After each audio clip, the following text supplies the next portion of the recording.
हमने ऐलान किया था कि हम ऑपरेशन सिंदूर करेंगे, लेकिन ये कोई हफ्ते भर पहले तो हमने बताया नहीं था। तो फिर ये इंजीनियर कैसे चीन से पाकिस्तान आ गए और सारी तैयारियां हो गई? ये तो लग रहा है कि हफ्ते भर की 10 दिन की तैयारी है। अगली बार जब ये जंग होगी, जब दिक्कत होगी, तो हमें ये मान के चलना है कि ये पाकिस्तानी पायलट अकेले नहीं हैं, उनके साथ चाइना के इंजीनियर्स। एग्जैक्टली प्रवीण साहनी ये कह रहे हैं कि चीन पाकिस्तान के साथ है और इसलिए ऐसा हो गया। फला जो सिक्योरिटी एक्सपर्ट है वो कह रहे हैं। मैंने कभी आधिकारिक स्तर पर इस बात को नहीं सुना। यहाँ तक कि जो हमारा प्लायंट मीडिया है, जो दरबारी मीडिया है, उसने कभी ये नहीं कहा कि पाकिस्तान को भारत ने, हमेशा ये कहते रहे कि पाकिस्तान को भारत ने हराया है। कभी भी चीन का जिक्र इसमें नहीं हुआ। अब ये पहली बात तो मुझे इसकी पॉलिटिक्स समझाइए कि अगर चीन इसको कन्फेस कर रहा है कि हाँ हमने अपने इंजीनियर भेजे, इसके मायने क्या हैं? क्या वो भारत को और उसके जख्मों को रगड़ रहा है? क्या भारत को वो चुनौती दे रहा है कि देखिए मैं इस बात को कन्फेस करता हूँ कि आपके सिंदूर ऑपरेशन में जो आपने हमला किया था पाकिस्तान के ऊपर, मैंने पाकिस्तान का साथ दिया? नहीं, चीन बेसिकली हमें ये बताने की कोशिश कर रहा है कि लड़ाई जो है नहीं करो पाकिस्तान के साथ, लड़ाई की साउथ एशिया में ज़रूरत नहीं है, मैं पाकिस्तान के साथ खड़ा हूँ। खास पॉडकास्ट में आपका स्वागत है। मैं हूँ आरफा खानम शेरवानी। सिंदूर ऑपरेशन को 1 साल पूरा हो गया। आपने तमाम टीवी चैनलों पर और सरकारी जो हैंडल्स हैं उस स्तर पर आपने देखा होगा तमाम तरह का जश्न मनाया जा रहा है। 1 साल यानी कि 3 दिन भी वो पूरे हो चुके हैं जब से ऑपरेशन सिंदूर शुरू हुआ था और उसके 3 दिन गुजर चुके हैं। इस बीच एक ऐसी खबर जिस पर बहुत चर्चा नहीं हुई और ख़बर भी इतनी ख़तरनाक, जिस बारे में पूरे फसाने में इसकी चर्चा नहीं हुई, वो ये कि न सिर्फ कि चीन ने अपने लड़ाकू विमान से पाकिस्तान की मदद की और हर तरह से, यानी सूचना के स्तर से लेकर साइबर स्तर से लेकर हर तरह से मदद की। इसको लेकर चैमे गुइयाँ एक फ़ारसी का लफ्ज़ है, यानी कि इधर उधर से बात आई और इधर उधर चली गई। तो चैमे गुइयाँ तो ज़रूर हुई लेकिन फैक्चुअल बातचीत नहीं हुई। पहली बार अब ये खबर आई है कि बाकायदा चाइना ने ये कहा है कि उसने, उसके इंजीनियर्स ने जाकर बाकायदा तौर पर इन जहाज़ों को, यानी कि मदद की गई, इन इंजीनियर्स के ज़रिए जहाज़ों को लड़ने में मदद की गई। ये एक बड़ी खबर आ रही है। इसके क्या मायने हैं भारत और पाकिस्तान के बीच? जो ये तमाम जिस तरह का तनाव, जिस तरह का पूरी मिलिट्री फाइट और वो सब कुछ हो गया, इसके प्रवीण साहनी जी मौजूद हैं, जाने माने सिक्योरिटी एक्सपर्ट हैं पूरे, मैं कहूँगी साउथ एशिया में उनकी शोहरत है, उनका चर्चा है, फोर्स मैगज़ीन के एडिटर हैं और न सिर्फ कि उनके लिखे को लोग पढ़ते हैं बल्कि उनके वीडियोज़ भी लाखों की तादाद में लोग देखते हैं। बहुत बहुत शुक्रिया सानी जी सबसे पहले तो आने के लिए, इस चर्चा में भाग लेने के लिए। ये खबर जो मैं कह रही हूँ कि एक कॉलम में, मैं तो राजनीतिक पॉलिटिकल जर्नलिस्ट हूँ, डिफेंस थोड़ा बहुत समझती हूँ, जितना डिफेंस की पॉलिटिक्स है उतना समझती हूँ, लेकिन मेरी भी आंख से ओझल हो गई ये खबर क्योंकि इस पर चर्चा ही नहीं हुई कि चीन के जो इंजीनियर्स हैं उन्होंने पाकिस्तान में आकर और ये J-10 नाम का फाइटर जेट है जिसको उड़ाने में और हम पर हमला करने में मदद की। क्या मैं सही कह रही हूँ? देखिए, ऐसा हुआ था जब ऑपरेशन सिंदूर हुआ, और आप जानती हैं, दर्शक जानते हैं कि ये 6 और 7 मई को सुबह ये जंग शुरू हुई थी और एयर वॉर हुई थी। और उसमें हम ये भी जानते हैं कि पाकिस्तान ने अपने J-10 हवाई जहाज़ उनको इस्तेमाल किया था। अब J-10 जो है वो चाइना का हवाई जहाज़ है, चेंगडू है जो उनकी एविएशन कंपनी बनाती है। अब ये खबर आई है कि चेंगडू के जो इंजीनियर्स थे, जो रिसर्च करते थे इसके ऊपर J-10 पे, कहने का मतलब है जिनको हर चीज़ J-10 के बारे में पता है, वो लोग फिज़िकली वहाँ पर मौजूद थे 6 और 7 की रात को जब ये जंग हो रही थी। तो वो वहाँ क्या कर रहे थे, ये एक बहुत बड़ी बात है। बहुत बड़ी बात इसलिए है कि अभी तक हम ये समझ रहे थे कि जो चाइनीज़ है वो हथियार दे रहे हैं, J-10 दे दिया, PL-15 मिसाइल दे दी और उन्होंने ट्रेनिंग एक साथ कर ली, वो सब हम बात समझ रहे थे। पर अब ये खबर आ गई है कि वो वहाँ पे मौजूद थे। तो उसमें 2 बातें हैं, बहुत ख़ास हैं। पहली बात ये है कि जो फाइटर होता है, जो उनके जो एयरफोर्स के, पाकिस्तान एयरफोर्स के जो पायलट्स हैं, वो बहुत उनमें तजुर्बा है, ट्रेनिंग करी है, अच्छे हैं। तो वो जो थे अपने J-10 को उड़ाने में फोकस कर रहे थे। जो ये इंजीनियर्स थे वो ये फोकस कर रहे थे उनके उड़ने से पहले कि उसकी ठीक मेंटेनेंस है, क्योंकि अभी रिपोर्ट आ रही है उस समय वहाँ पर जो टेम्परेचर था वो 50 डिग्री सेंटीग्रेड था। जब इतना ज़्यादा टेम्परेचर होता है तो जो रडार होता है J-10 का, उसमें ख़राबी हो सकती है। उसका जो इलेक्ट्रॉनिक वॉरफेयर सिस्टम होता है जिससे जैमिंग करी जाती है उसमें खराबी हो सकती है। तो वो सब इंजीनियर पहले वहाँ चेक कर रहे थे, और उसके बाद जब उन्होंने उड़ान भरी है उनके पायलट्स ने, तो तब जैसे कुछ मालूम होगा आपके दर्शकों को भी, उन्होंने अपने रडार बंद कर दिए थे।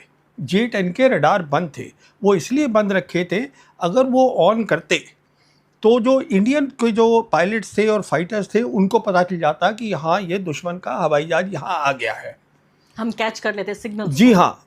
तो वो उन्होंने बंद कर दिए, और उन्होंने क्या किया, उसके ऊपर और पीछे एक और एयरक्राफ्ट रखा जिसको हम बोलते हैं AEWC, मतलब एयरबॉर्न अर्ली वार्निंग। उसका सिर्फ काम होता है कि आप रेंज से, लंबी रेंज से आप टारगेट्स को ले लीजिएगा। तो उन्होंने टारगेट लिए, वो पीछे थे, और वो टारगेट डेटा जो था वो भेजा इस जहाज़ को, J-10 जिसने की मिसाइल छोड़नी थी, जहां पायलट बैठा था, जिसने अपना रडार बंद कर रखा है, उसको डेटा भेजा। अब यहाँ पर एक बहुत बड़ी टेक्निकल बात आ जाती है। वो टेक्निकल बात क्या होती है कि जो उन्होंने भेजा, जो नेटवर्क था, वो नेटवर्क जो है वो दुरुस्त होना चाहिए।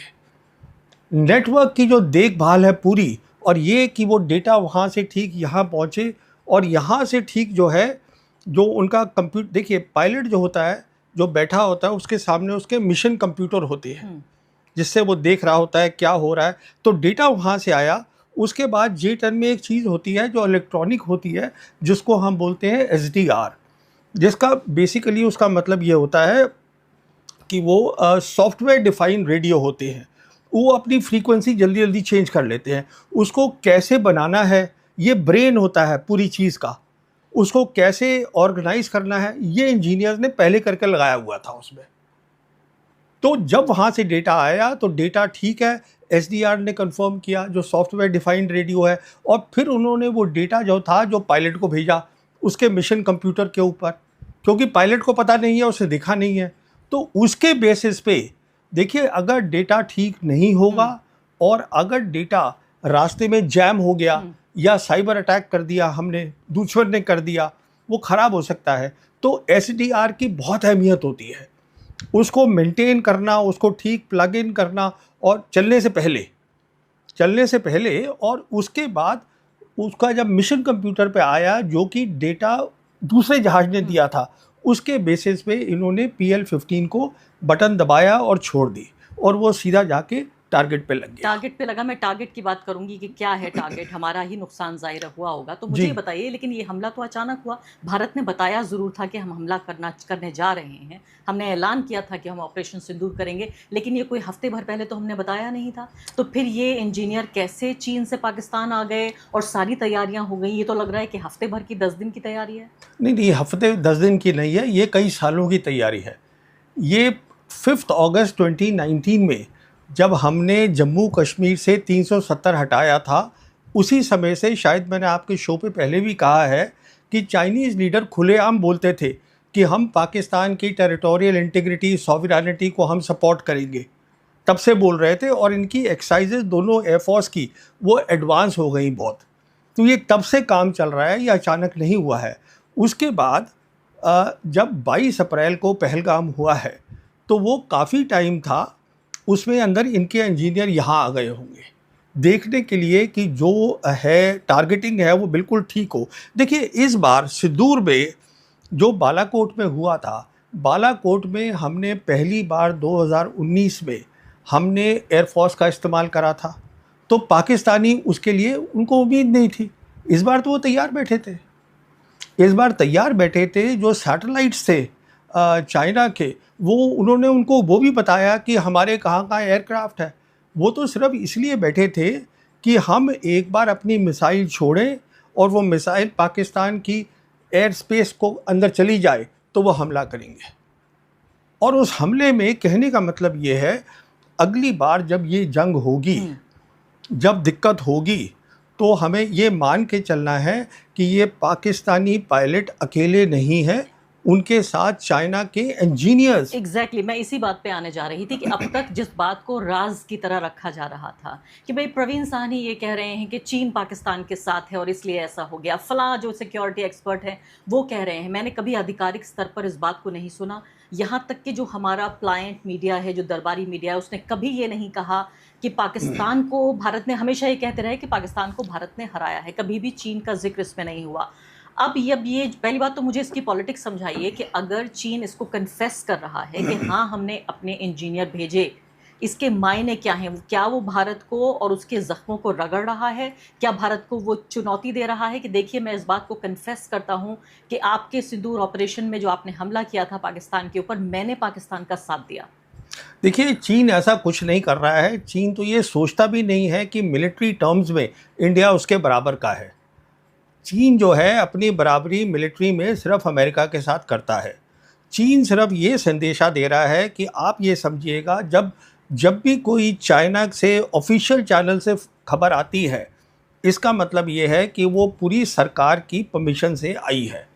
तो ये जो उन्होंने इंजीनियर का नाम भी दिया है, किसने बयान दिया है, वो सब है उनकी न्यूज़पेपर है, एक आता है साउथ चाइना मॉर्निंग पोस्ट, उसमें ये पूरी स्टोरी है। तो मेन स्ट्रीम बिल्कुल हाँ, है, ये भी नहीं है कि कोई, तो और ये कोई अमेरिका भी नहीं है कि खबर लीक होके आ गई, वहाँ तो लीक भी नहीं हो सकता है। चीन बेसिकली हमें ये बताने की कोशिश कर रहा है कि लड़ाई जो है नहीं करो पाकिस्तान के साथ, लड़ाई की साउथ एशिया में ज़रूरत नहीं है, मैं पाकिस्तान के साथ खड़ा हूँ, ये हमें कह रहा है। कोई हमें चुनौती नहीं दे रहा है। लेकिन हमने तो ये कह दिया कि अगर एक बार और कोई टेरर एक्ट हुआ so it will be an act of war, यानी कि अगर पाकिस्तान की तरफ से कोई और आतंकवादी गतिविधि होती है तो हमें युद्ध करना होगा।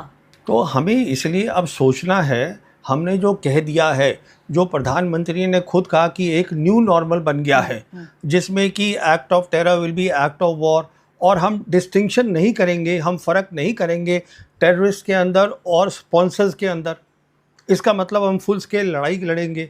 फिर हमें एक नमूना मिल गया है ऑपरेशन सिंदूर के अंदर कि लड़ाई कैसी होगी, वो भी हमें समझ में आ गया है। वो एक अलग टाइप की लड़ाई होगी, जैसे आज तक कभी हिंदुस्तान पाकिस्तान ने वो लड़ाई लड़ी ही नहीं है। कैसी होगी? हाँ, देखिए अब तक क्या होता था, हिंदुस्तान पाकिस्तान की जो लड़ाई होती थी, वहाँ पर एक लाइन होती थी जो हम बोलते थे कॉन्टैक्ट लाइन। इस तरफ हमारी फ़ौज है, उस तरफ उनकी फ़ौज है, लड़ाई यहाँ से शुरू होती थी, जैसे हमारी लाइन ऑफ कंट्रोल है, वो लड़ाई वहाँ से शुरू हुई और फिर हमारा प्लान है, हम इधर गए, उनका प्लान है वो इधर गए, एयरफोर्स उनको सपोर्ट कर रहा है। अब तो वो लड़ाई नहीं है, क्योंकि हमने क्या देखा इस बार कि आप जो है मिसाइल्स और ड्रोन्स आप कहीं भी फेंक सकते हैं, डेप्थ में फेंक सकते हैं, जो हमने भी फेंकी उन्होंने भी फेंकी। इसका मतलब है ये वो कॉन्टैक्ट लाइन, रियर, साइड, ये वो बैटलफील्ड का, पूरी बैटलफील्ड एक हो गई है। ये तो पूरी बात बदल गई ना। अब इसका मतलब ये है कि अब जो लड़ाई है जो है वो एक बहुत ख़तरनाक लड़ाई होगी। उसका कन्वेंशन जिसे हम कहते हैं थ्रेशोल्ड, वो बहुत कम हो गया है। सिर्फ यही बात नहीं है, पाकिस्तान जो है, जो उनकी आप देखिए ज्योग्राफी एकदम सीधी सी है और वहाँ पे उनकी बहुत सारी न्यूक्लियर फैसिलिटीज़ है, इंफ्रास्ट्रक्चर है। तो यानी आप ये कह रहे हैं क्योंकि भारत ने न सिर्फ के बॉर्डर पे हमला किया, बल्कि जो टेररिस्ट ठिकाने जिन्हें हम कहते हैं, हमने देखा बाकायदा लाशें निकल के आई। मसूद अजहर जो हैं, उनके पूरे परिवार में बहुत सारे लोगों को मार दिया गया। जहां आतंकवादी कैंप है वहां भारत ने, तो इसको तो आप बड़ी कामयाबी कहेंगे? नहीं, देखिए वो कामयाबी मैं इसलिए, देखिए हमने जो किया वो एक्यूरेटली हमने टारगेट किया, अच्छी बात है।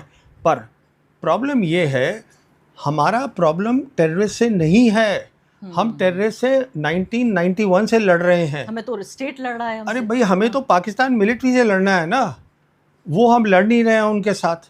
पाकिस्तान मिलिट्री से हमें ताकत बनानी है कि हम उनके सामने खड़े हो सकें। अगर उनको पता चल जाएगा आपके पास ताकत है लड़ाई लड़ने की उनके सामने, तो वो ये कम कर देंगे काम जो कर रहे हैं। पाकिस्तान तो छिप के लड़ रहा है। पाकिस्तान कहाँ लड़ रहा है भारत से? अगर वो चीन की सपोर्ट से लड़ रहा है या अमेरिका की सपोर्ट से लड़ रहा है? नहीं, ये देखिए, पाकिस्तान पहले भी हमसे जंग कर चुका है। मैं हार भी चुका है। नहीं, पाकिस्तान नहीं हारा है। देखिए, ये मैंने कई बार पहले भी बोला है कि जो मिलिट्री लाइन बनी थी, पहली जंग हुई थी कश्मीर की और उसके बाद मिलिट्री लाइन बनी 1 जनवरी 1949 को, वेस्टर्न सेक्टर में आज भी कायम है। उसको हम लाइन ऑफ कंट्रोल बोलते हैं। यानी नई लाइन बन गई। नहीं, वही लाइन है, थोड़ी उसको इधर उधर करा हमने। अगर हमको ताकत होती उनको पूरा हराने की तो वो लाइन ही ग्राउंड पे नहीं होती, वो कहाँ कर पाए हम। जहाँ तक सवाल है बांग्लादेश बनाने का, हमने बनाया, पर आप खुद सोचिएगा ईस्ट पाकिस्तान जो 1000 kilometre as the crow flies across India है, वो सपोर्ट कर ही नहीं सकते थे वेस्ट से ईस्ट को, तो वो तो वैसे ही जाना था। आप ये देखिए ना इस बात को, लड़ाई जो हुई वो तो वेस्ट में हुई और वेस्ट में हमने थमा के रखा उसको, क्योंकि जो उस समय आर्मी चीफ थे उन्होंने सीधा ये आदेश दिया था जो हमारे वेस्टर्न कमांडर थे उस समय जनरल कैंडेट से कि आप इसको रोक के रखिए, हमें यहाँ पे काम करना है, और हमने बांग्लादेश बना दिया। मेरा कहने का मतलब ये है, देखिए अभी तक जो भी हमने फुल स्केल वॉर लड़ी है पाकिस्तान के साथ, तो वो लाइन कायम है।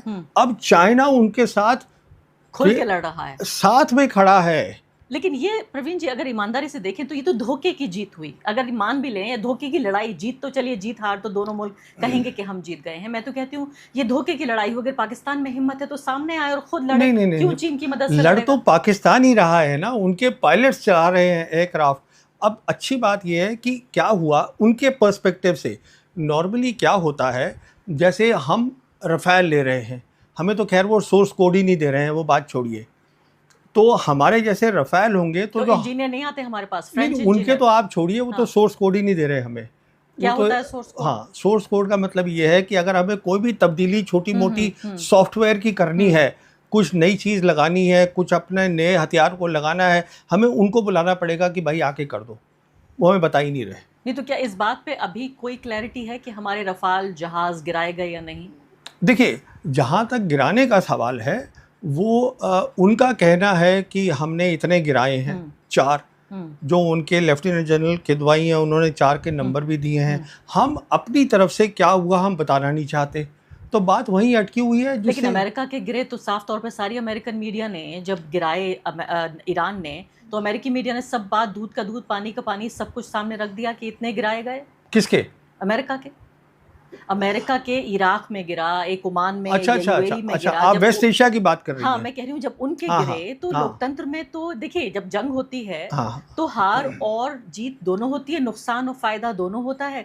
इतनी बड़ी ताकत अमेरिका, जब उसके कई जहाज गिराए गए और वो जहाज जिनको कहा जाता है कि इनविंसिबल हैं और वो बने ही इस तरह से हैं कि वो कभी गिराए नहीं जा सकते, तो इसका जवाब जो है ये मीडिया को लेना पड़ेगा, सरकार से। इसके बारे में मैं क्या बोल सकता हूँ? नहीं, आपको पता तो है। नहीं, अब देखिए मेरे पता होने से कुछ नहीं होता है, सरकार को बताना है कि 6 और 7 की रात को हम अभी जश्न मना रहे हैं ऑपरेशन सिंदूर का, अच्छी बात है, और हम कुछ लेसन्स भी लर्न करे होंगे हमने, वो भी अच्छी बात है, कुछ हम भी अपनी तब्दीलियां कर रहे हैं। पर उस समय क्या हुआ, क्योंकि 6 और 7 की रात बहुत इम्पॉर्टेंट है। मैं बार बार बोलता हूँ कि हिंदुस्तान पाकिस्तान के बीच में जब हमारे पास कॉन्टिग्यूअस बॉर्डर है, मतलब हम साथ साथ हैं, तो एयर वॉर का बहुत इम्पोर्टेंट रोल हुआ। अगर उनकी एयर वॉर में हमने देखा, उन्होंने बालाकोट में भी अच्छा किया 2019 में एयर वॉर में, वो दिन के टाइम आए थे अगर आपको याद होगा, और फिर 5 साल बाद तो अब फिर वो अच्छा कर रहे हैं, और इस बार तो उनके इंजीनियर भी आ गए। हम देखिए नॉर्मली क्या होता है कि आप J-10 लेकर आइएगा और उसके बाद पाकिस्तानी इंजीनियर जो हैं वो ट्रेनिंग करके आते हैं और यहाँ आते हैं, पर अजीब बात ये देखी गई कि उनके खुद ही इंजीनियर यहाँ आ गए। तो मतलब और हम जिनसे जहाज ले रहे हैं फ्रांस से, ना वो हमारे साथ राजनीतिक तौर पर साथ हैं, और आप कह रहे हैं वो तो कोड भी नहीं दे रहे हैं। देखिए न्यूज़ जो आ रही है वो यही है कि वो सोर्स कोड, देखिए सोर्स कोड जो होता है इसका मतलब ये है कि पूरी आजकल जो हवाई जहाज होते हैं बहुत सोफिस्टिकेटेड होते हैं, वो सब डिजिटल होते हैं, तो उसका डिजिटल खाका क्या है वो कोई भी नहीं बताएगा दूसरे को। तो हमें ये कभी पता नहीं चलेगा कि सिंदूर में आखिर हुआ क्या था, हमें ये कभी पता नहीं चलेगा कि हमारे रफ़ाल जहाज़ गिराए गए या नहीं गिराए गए। मुझे याद है द वायर ने एक स्टोरी की थी और उसमें CNN की स्टोरी को सिर्फ कोट किया था कि 1 या 3 या जितने भी रफ़ाल जहाज़ गिरा दिए गए, और इसको लेकर फ्रांस में तो इन्वेस्टिगेशन हो रहा है कि रफ़ाल गिराया कैसे जा सकता है, क्योंकि उनके जो पूरा ब्रांडिंग जो उन्होंने रफ़ाल के इर्द गिर्द की है उन्हें बहुत भारी नुकसान पहुँचा है। तो इस पर तो वायर की वेबसाइट एक दिन के लिए बंद कर दी गई थी। आप कह रहे हैं मीडिया को बोलना चाहिए? नहीं, वो तो मेरी वेबसाइट भी बंद हुई थी उसी दिन, क्योंकि रफ़ाल का जो रहस्य है वो शायद जब अगली सरकार कभी आएगी तो तभी खुलेगा। अभी तो खुलने वाला है नहीं, तो वो तो बात खत्म हो लेकिन गई। मैं एक बार ये सोचती हूँ इसी की जी, राजनीति के लिए कि जी। चलिए मान लेते हैं हाँ। एक बार अगर मोदी जी या हमारे रक्षा मंत्री ये कह दें कि भाई हम जंग कर रहे थे, जंग में हमने उनका 3 गुना नुकसान किया लेकिन 1 गुना नुकसान हमारा भी हुआ, इसमें क्या बदल जाएगा? नहीं, नहीं, ये तो सरकार जवाब देगी ना। मैं क्या बता सकता हूँ इसके बारे नहीं, में? आप डिफेंस के अलावा डिफेंस की पॉलिटिक्स को भी समझते होंगे आप। नहीं, नहीं, देखिए मैं बिना तो पॉलिटिक्स के डिफेंस क्या है? पॉलिटिक्स तो मैं ये समझता हूँ कि इंडियन एयरफोर्स को काउंटर टेरर ऑपरेशन पे इस्तेमाल करना ही नहीं चाहिए नहीं था। चाहिए था। ये है सीधी सी बात, क्योंकि इंडियन एयरफोर्स जो है वो हमारी सबसे एलीट सर्विस है। हमने उसको 2019 में इस्तेमाल किया, एयरफोर्स की कमज़ोरियाँ बताई उनको कि हमारा जो इलेक्ट्रॉनिक वॉरफेयर है, जो जैमिंग होता है, वो उनका बेहतर देखा गया हमारे से। फिर इसमें कुछ कमज़ोरियाँ निकली हैं जो जिसका मैं ज़िक्र नहीं करना चाहता हूँ। जब खबर बाहर नहीं आती है तो आपको कैसे पता लगता है ये सब? किस चीज़ में? जब ये खबरें बाहर जब मीडिया छाप ही नहीं, नहीं, नहीं नहीं, रहा नहीं, है, वो आप देखिए वो ऐसा होता है कि एक तजुर्बा भी होता है। आप देख अब लेते हैं। हाँ, तो एक तजुर्बा है मेरा भी। मैं भी फ़ौज को 1977 से देख रहा हूँ, तो बहुत पुराना रिश्ता है। तो मैं समझता हूँ ये क्या हो रहा है, पर ये पहली बार देखा ये है बहुत मैंने। खतरनाक कॉम्बिनेशन है कि एक पूर्व हाँ, सैनिक अब हाँ। पत्रकारिता कर रहा नहीं, वो है, देखिए उसे सेना के बारे में भी पता है और पत्रकारिता क्योंकि भी कर मैंने रहा है। मैंने पढ़ा भी है इसको कितने साल, कोई 45 साल के करीब तो मैंने इस पे स्टडीज़ करी है, तो मुझे समझ में आ जाती है बात कहने की। पर मेन मुद्दा ये है जो मैं आपसे कह रहा था कि काउंटर टेरर ऑपरेशन पे मैं समझता हूँ एयरफोर्स का कभी इस्तेमाल नहीं करना चाहिए। नहीं करना चाहिए। बिल्कुल नहीं करना चाहिए, क्योंकि एयरफोर्स का इस्तेमाल होता है आपको मिलिट्री टारगेट्स पे हिट करना, ये होता है जो उन्होंने दोनों बार किया। हाँ। 2019 में भी किया उन्होंने, और उन्होंने अब भी किया। और आतंकवादी ठिकानों पे हमला करना हो तो क्या करेंगे? नहीं, उसके लिए कहाँ पर, उसके लिए आप अपना आर्मी यूज़ करिए ना।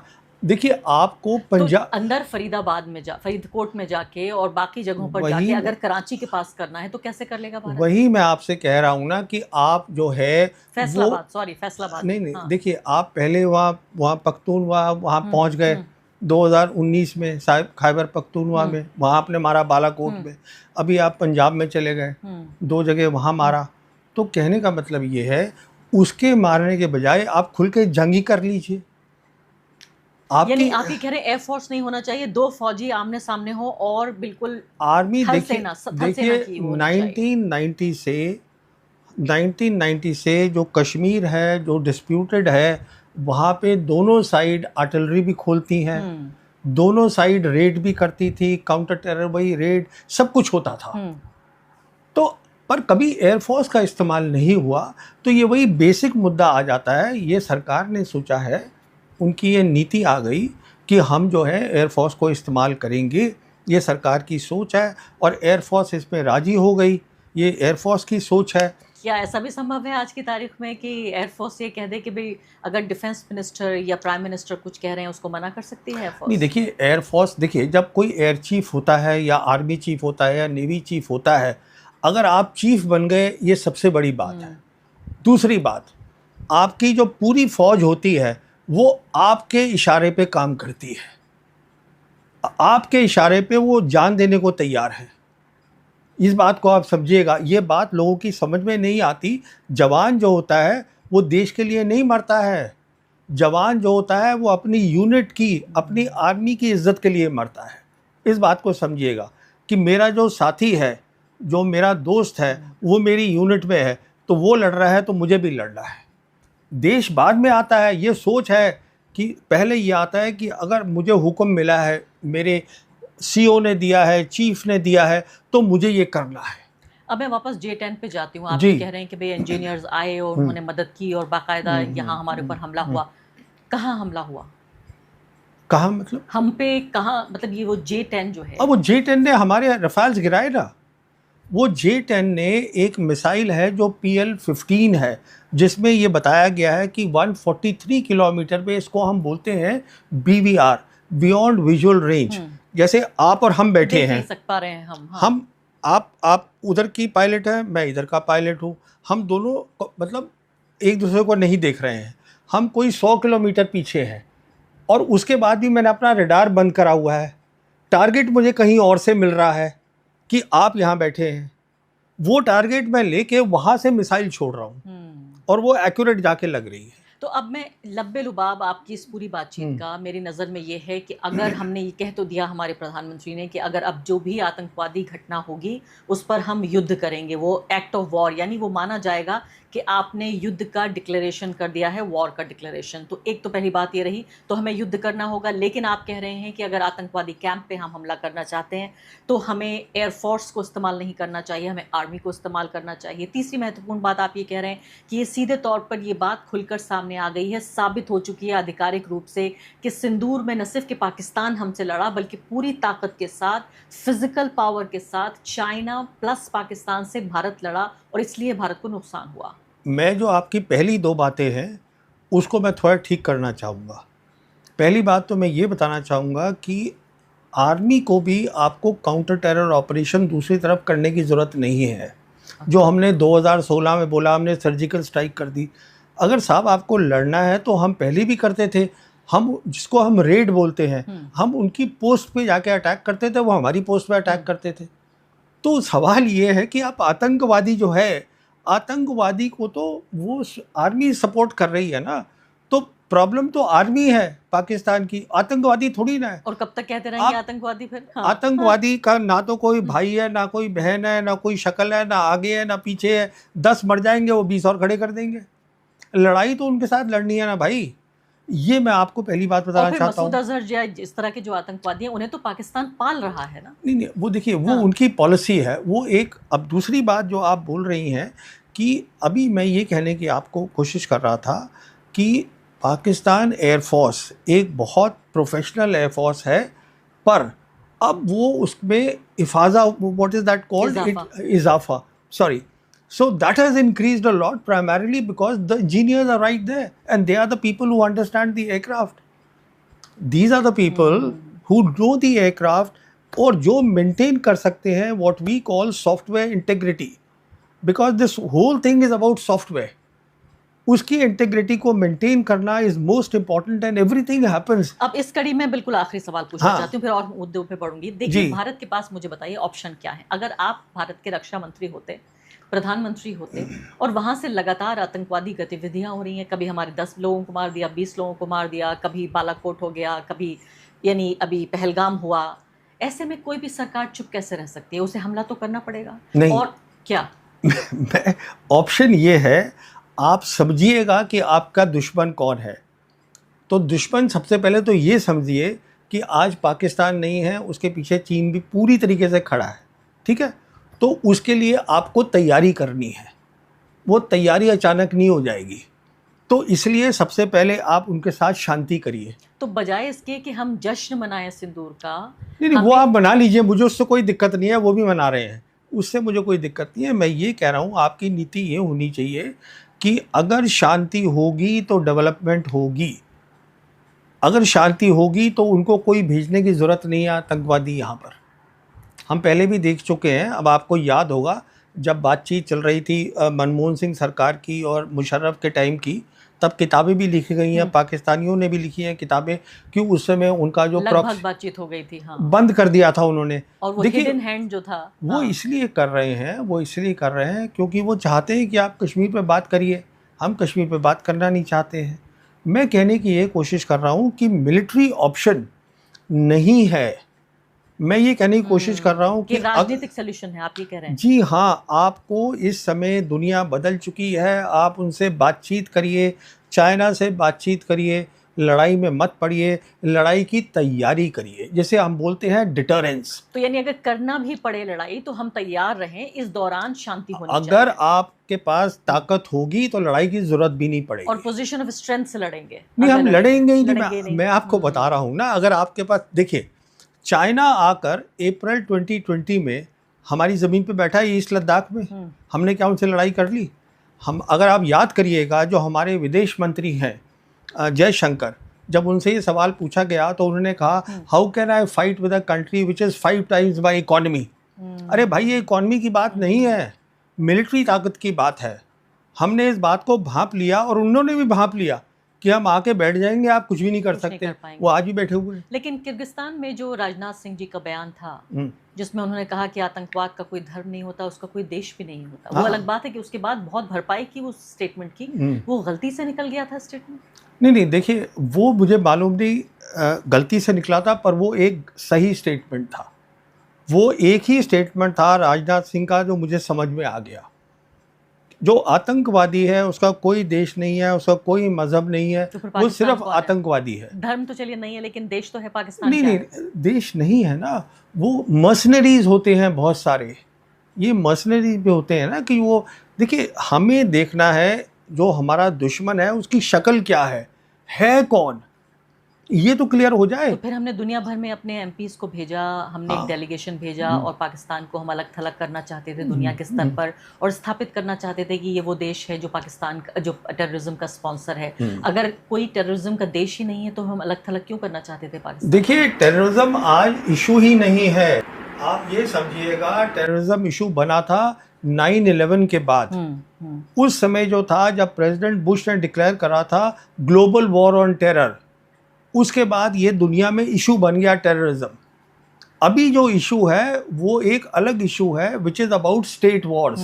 अभी ईरान की लड़ाई हो रही है उसके साथ, अमेरिका के और साथ। अब नॉन स्टेट एक्टर्स की जरूरत नहीं है, क्योंकि स्टेट ही आपस में लड़ रहे हैं। स्टेट लड़ रहे हैं तो ना, आतंकवादियों की जरूरत नहीं है। तो इस समय क्या हो रहा है, दुनिया बदल रही है, और क्योंकि दुनिया बदल रही है, एक जो रूल्स थे वो ख़त्म हो गए हैं, नए रूल्स बनने हैं, तो इसलिए जितनी भी प्रॉब्लम्स थी वो सब सामने आ रही हैं, तो स्टेट्स लड़ रही हैं।